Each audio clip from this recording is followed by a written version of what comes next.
यार, मेरी बीवी के सामने मेरी बेइज्जती हो गई। ऐसा मेरा दोस्त गौरव ने मुझे बोला। हुआ यूँ कि गौरव की बीवी ने उससे पूछा कि पिछले 20 साल की सर्विस में तुम्हारी इनकम 40 गुना बढ़ गई है, लेकिन तुम्हारी सेविंग्स उसके मुकाबले नहीं बढ़ी। ऐसा क्यों? और गौरव उसको समझा नहीं पाया। जब उसने मुझे ये बात बताई, तो मैंने उसको बोला कि तू कम सेविंग्स बढ़ने पे रो रहा है। अपने दोस्त सुमित को देख, उसकी करंट सैलरी के मुकाबले पहली सैलरी में ज़्यादा सेविंग हो जाती थी। यही सवाल आप लोगों के मन में उठता होगा।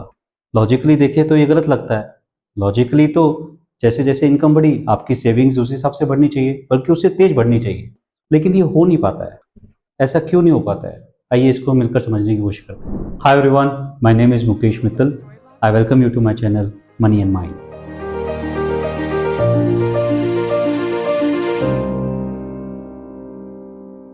इस क्वेश्चन का आंसर करने के लिए पहले हमें सेविंग्स को समझना होगा।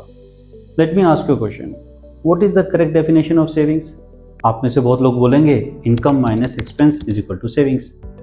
अब ये टेक्निकली और थियोरेटिकली ये डेफिनेशन सही है, बुक्स में भी ये डेफिनेशन लिखी हुई है, लेकिन प्रैक्टिकल लाइफ में ना this is one of the main reasons जो हमारी सेविंग्स बढ़ नहीं पाती। अब आप पूछेंगे ऐसा क्यों? देखिए, इस डेफिनेशन की प्रॉब्लम ये है कि आपने सेविंग्स को बैलेंसिंग फिगर बना दिया है, सारी लिमिटेशंस उस पर लगा दिया है और एक्सपेंस को खुला छोड़ दिया है। एक्सपेंस का सीधा कनेक्शन आपके डिज़ायर से है।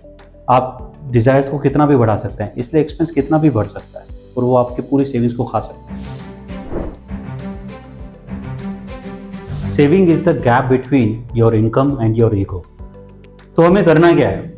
हमें इस इक्वेशन को इस तरीके से चेंज करना है कि हम लिमिटेशंस है ना अपने एक्सपेंसेस पे लगाएं।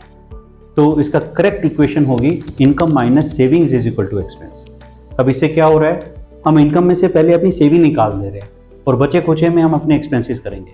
जब आप इस नई इक्वेशन को इम्प्लीमेंट करेंगे तो आप देखेंगे कि आपकी सेविंग्स बहुत तेजी से बढ़ेगी। आप में से जो सैलरीड क्लास लोग हैं, उसने इस नई इक्वेशन के इफेक्टिवनेस को एक्सपीरियंस किया होगा in the form of EPF, employ provident fund. उसमें होता क्या है कि कंपनी पहले से ही आपकी सैलरी में से प्रोविडेंट फंड अमाउंट निकाल के एम्प्लॉय प्रोविडेंट फंड में जमा करवा देती है। सोच के देखिए, अगर वही पैसा अगर आपके हाथ में दे दिया होता तो आप शायद उसे खर्च कर दे और उसको कभी इतना नहीं बचा पाते। अब आप मुझसे पूछेंगे कि मुकेश कितनी सेविंग होनी चाहिए? देखिए, मैं ये बिल्कुल नहीं बोल रहा कि आप कंजूस बन जाइए और सारा का सारा पैसा सेव कर दीजिए और अपनी लाइफ को एंजॉय ना कीजिए। तो फिर आप बोलेंगे फिर करना क्या है? तो करना ये है कि आप एक डिसेंट स्टैंडर्ड ऑफ लिविंग के हिसाब से अपना एक्सपेंस का बजट बनाइए और उस एक्सपेंस के हिसाब से सेविंग कीजिए। फॉर एन एग्जाम्पल, आपकी सैलरी 50,000 है और आपकी एक्सपेंसेस का बजट आपका 30,000 है, तो रिमेनिंग 20,000 आप आराम से बचा सकते हैं। तो अब क्या फिर 20,000 का टारगेट रख देना चाहिए? नहीं, इसमें इस अंडरस्टैंडिंग को थोड़ा चेंज करना होगा, हमें परसेंटेज में लाना होगा। तो ये 20,000 50,000 का 40% है, तो हमारा टारगेट 40% सेविंग का हो जाएगा। इससे होगा क्या कि जैसे जैसे आपकी इनकम बढ़ेगी उससे ज़्यादा आपकी सेविंग्स बढ़ती जाएगी।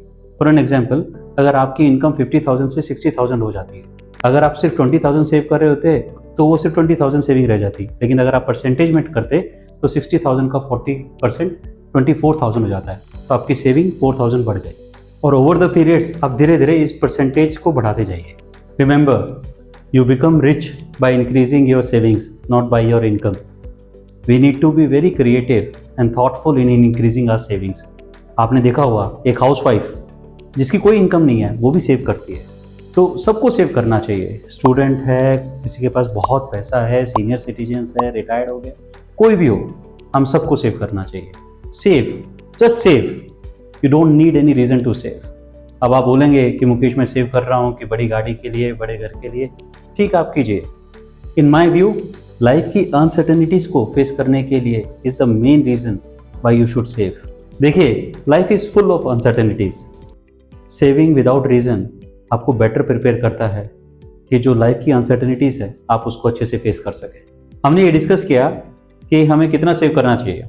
अब उसके साथ साथ ये भी इंपॉर्टेंट है कि हम कितने ड्यूरेशन के लिए सेव करेंगे। कंसिस्टेंसी इंपॉर्टेंट है, सेविंग की हैबिट इंपॉर्टेंट है। As most of the things in life, process is more important than result. Journey is more important than destination. Similarly, habit of saving is more important than how much you save. To summarize, today we covered these aspects about savings. I hope They will help you in your financial journey. If you like this kind of a content, do subscribe to this channel and please hit that bell icon. We'll see you next video. Until then, bye.